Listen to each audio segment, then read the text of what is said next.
This video is brought to you by Squarespace. Described by many fans as his worst album, David Bowie's debut is celebrating its 57th birthday with this new expanded, colourful double vinyl and CD set. I'm Andrew from Parlogram, and in this video, I'll dive deeper into this album than anyone on YouTube has done before and tell you why it's one of my favourites. Now, what does this album and this album have in common? Well, on the face of it, not much. It's just that these two albums were both released on the same day.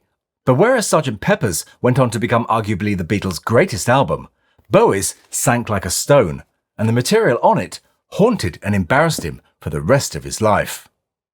By the time this album was released on June 1st, 1967, David Bowie had already released 6 singles on 3 different labels. Almost 3 years to the day before this album's release, a 17-year-old Bowie released his debut single on the Decca subsidiary label Vocalion, called Liza Jane. This R&B track, written by Leslie Conn, sold virtually no copies at all, and so Bowie moved on.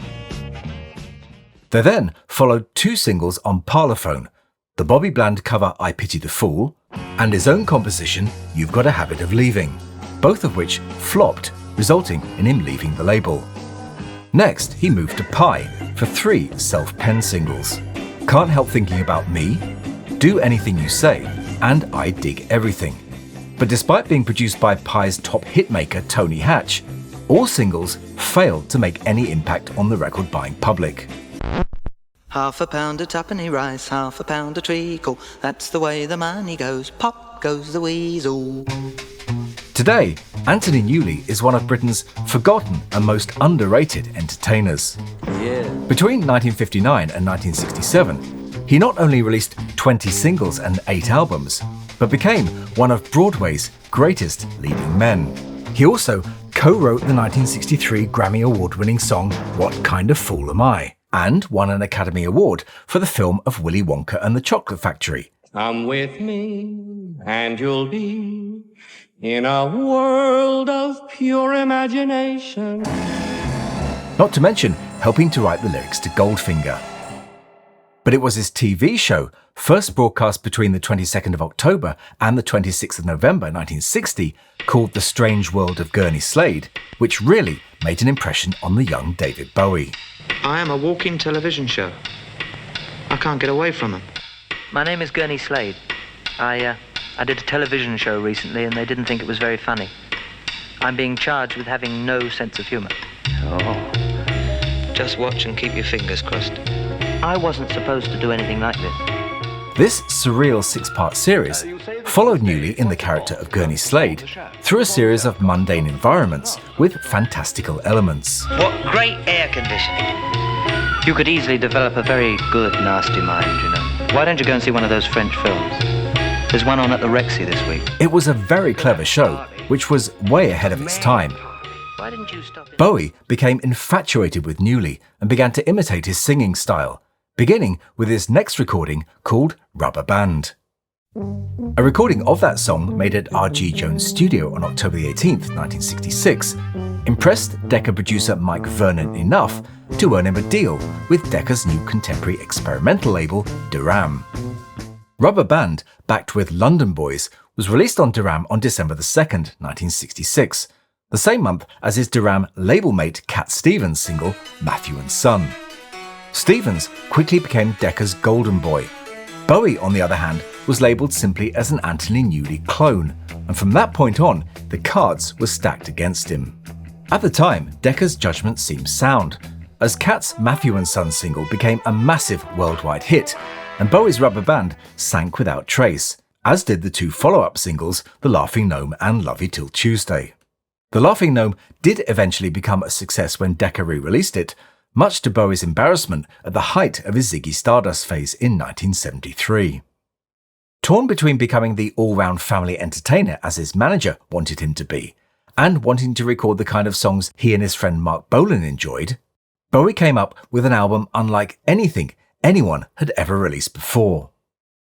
Bowie's debut album, titled simply David Bowie, was released on the 1st of June 1967 on the Duram label in both mono and stereo. The cover photograph was taken by former Buzz bandmate Derek Fernley's brother Gerald in his basement studio near Marble Arch. The rear panel featured a black and white head and shoulders shot with Bowie wearing the same high-collar jacket as on the front. The side 2 listing misspells Maid of Bond Street as Maids of Bond Street, an error which is carried over onto this reissue. The labels of both, however, spell it correctly.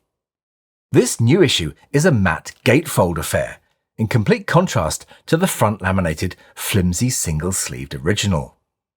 But now, let's go through this album track by track and find out the stories behind the songs. 1967.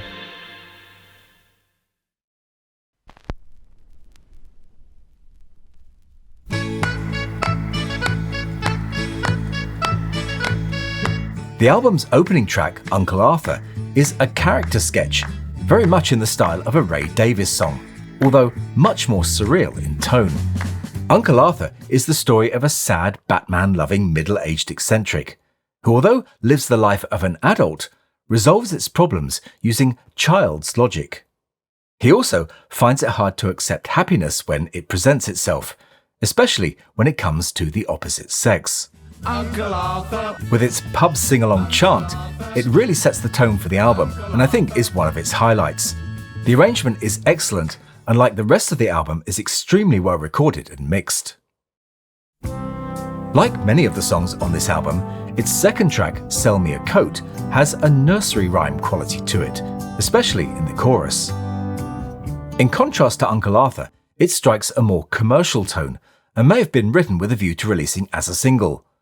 The next track returns to the world of Uncle Arthur in the form of Rubber Band. As I mentioned earlier, Rubber Band was Bowie's first recording for Duram. However, the song was re-recorded at a slightly slower tempo for this album. It's a song which reflects the influence of the Edwardian period, which fascinated so many of this period, including Ray Davies and even the Beatles.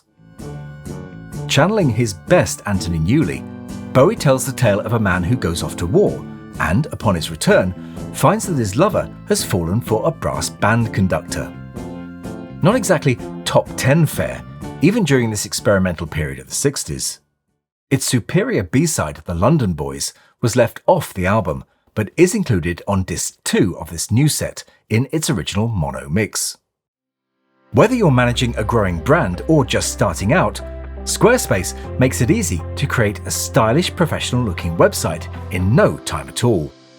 With the help of their award-winning templates, Squarespace's Blueprint AI will guide you through the design system, leaving you with a site which not only looks great, but works perfectly on both desktop and mobile. In addition to state-of-the-art e-commerce sites, Squarespace can help you monetize your content in other ways. Creating courses or gated membership areas is a great way to monetize your site, where you can charge a one-time fee or sell subscriptions. And Squarespace's flexible payment system makes checkout a seamless experience for your customers, which can be done with credit cards, PayPal, and even buy now, pay later plans using Afterpay and ClearPay. Then measure your success with Squarespace's powerful website analytics for all the data you need to scale your brand or business to where you want it to be. To find out how Squarespace can work for you, head to squarespace.com for a free trial. And when you're ready to launch, go to squarespace.com/parlogram to save 10% off your first purchase of a website or domain. Love You Till Tuesday was recorded for the album in February 1967, but was then completely re-recorded 3 days after the album's release, and then released as a single on July the 14th. Again, that single version is included on disc 2 of this new double album.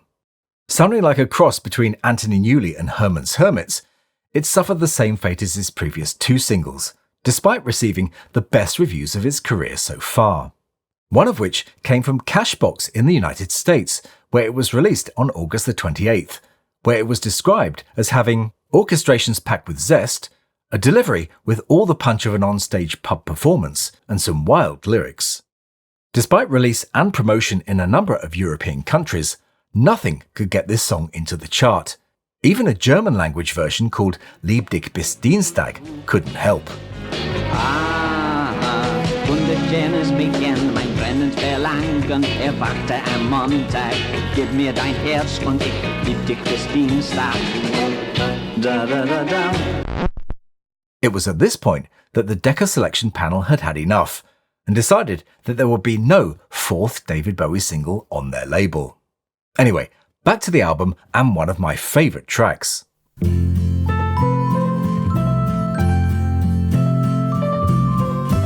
There Is a Happy Land is Bowie's attempt at describing the feeling of childhood and could have been the inspiration for the Pink Floyd's See Emily Play, which was recorded a few months later.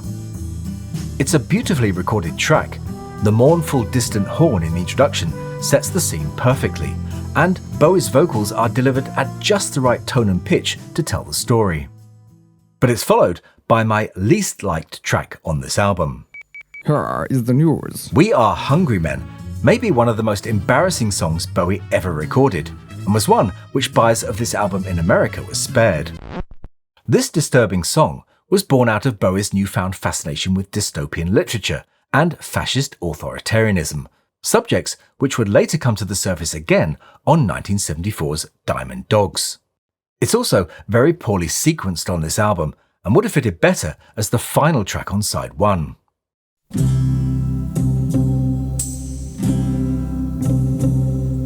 When I Live My Dream is a more natural follow-up to There Is a Happy Land, and was a song which his manager was convinced would be his breakthrough song. The version heard on this album was recorded in February 1967, but like Love You Till Tuesday was re-recorded on June the 3rd with a different arrangement, with the intention of making it his 4th Durham single, which we know was not to be. Side 2 opens up in a similar vein to side 1, with a track called Little Bombardier. This is the rather sordid tale of a lonely, hard-drinking former soldier called Frankie Meir. Frankie spends most of his time and money in the cinema, and it's there he befriends 2 young children, for which he is run out of town. Although an unusual and uncomfortable subject for a pop song these days, it was inspired by a short story by Alan Sillitoe called Uncle Ernest, where a lonely middle-aged upholsterer befriends 2 pre-adolescent sisters in a cafe, eventually ending up in debt after buying them food, drink and presents.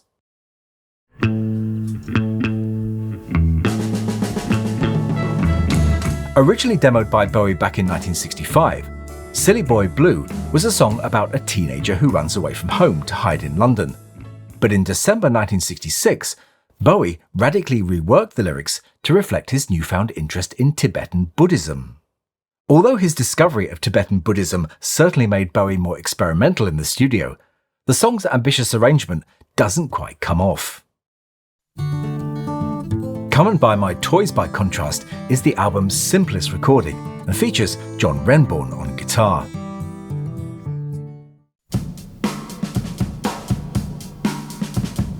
Join the Gang is Bowie taking a swipe at the swinging London scene, hipsters, recreational drugs, and young people in general, who he describes as doing nothing altogether very fast.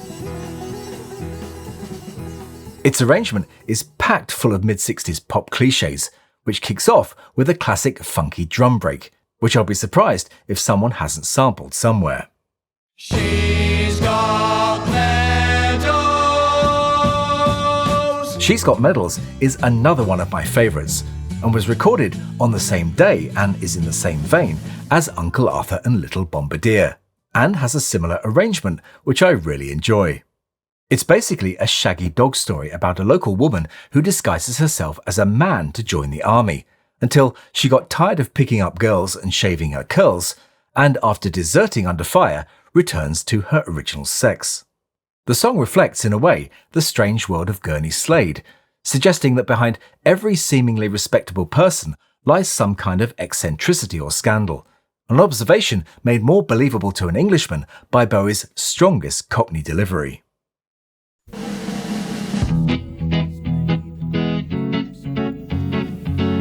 Maid of Bond Street is another vignette of mid-60s London life. It rattles along happily with some of Bowie's most densely packed lines, all deliver perfectly. Maid of Bond Street was the other track left off the American release, for the apparent reason that it was too British.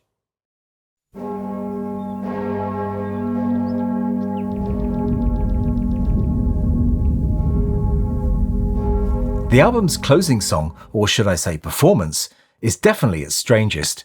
It features just Bowie's vocals and a selection of powerful sound effects from Decca's rich sound effects library. In the song, Bowie the Gravedigger delivers a graveside confession over a backing track of rain and occasional rolling thunder, which sounds amazing in stereo. Its dark, almost gruesome tone brought out the actor in Bowie more than any other track on this album, and you can tell he's enjoying every minute of it, and even goes all method as he sniffles and sneezes his way through the track. Like most things recorded at Decca's West Hampstead studios during this period, the sound quality is superb, helped by the fact that it was engineered by Gus Dudgeon, who would later go on to engineer Elton John's albums. The album's high-quality sound is helped by the fact that the arrangements are simple and straightforward, and the lack of multiple overdubs gives the music space to breathe. In case you're wondering, the mono mix of the album is very close to the stereo, with only the mix of Uncle Arthur being slightly different. In my opinion, stereo is the best way to go for this album. It's no surprise that original copies of this album and its associated singles are extremely hard to find and are worth a pretty penny, with original UK mono copies of this album easily fetching £1,000. Had Bowie's life or career ended after this album's release, it's possible it would be held in much higher regard than it is today. Instead, it's overshadowed by his later work. This album, over the years, has been described as a cringe-inducing piece of juvenilia, only to be braved by those with a high enough embarrassment threshold. Now, whilst one could argue that is true for a couple of tracks on here, I really like this album a lot, and have done so ever since buying this Prime Cuts Decca cassette in the mid-1980s. Now, I generally dislike ranking videos on YouTube, but I did, as part of my research for this video, watch a number of them. Nearly all of them had this album at the bottom of their lists. Another impression I got from those videos was that the North American rankers didn't really get or understand this album. English rankers tended to put it slightly higher in their lists, which doesn't really surprise me. It's a very English album, a style which, unless you're someone like the Kinks, is very difficult to sell to an international audience. And is it really fair to compare this with Ziggy Stardust or Scary Monsters? But of course, that's my opinion. Do let me and everyone else know in the comments what you think about this album. If you don't own this album already, this new double vinyl edition is a great place to start, and the second disc completes the picture of this era of Bowie's work. It includes the sublime Let Me Sleep Beside You and the excellent London Bye Bye Tata, along with other rarely heard tracks like When I'm 5 and Ching-a-Ling. If you'd like to pick it up for yourself, I'll put some links in the description. And by the way, I bought this copy with my own money. This video is not sponsored by Universal UMG. In the end, I suppose, we have to be grateful that this album was such a failure, because it forced Bowie back to the drawing board to reinvent himself for the next phase of his career. But that's a story for another day. If you enjoyed this video, do give us a like and a sub, or why not watch this video, which features 10 of our favourite British albums of the 1960s. I'll be back with you next weekend with one of those maybe. But that's all for this one, so I'll say bye for now, and thanks for watching. Would you excuse me a moment? I'm just going to pop my weasel.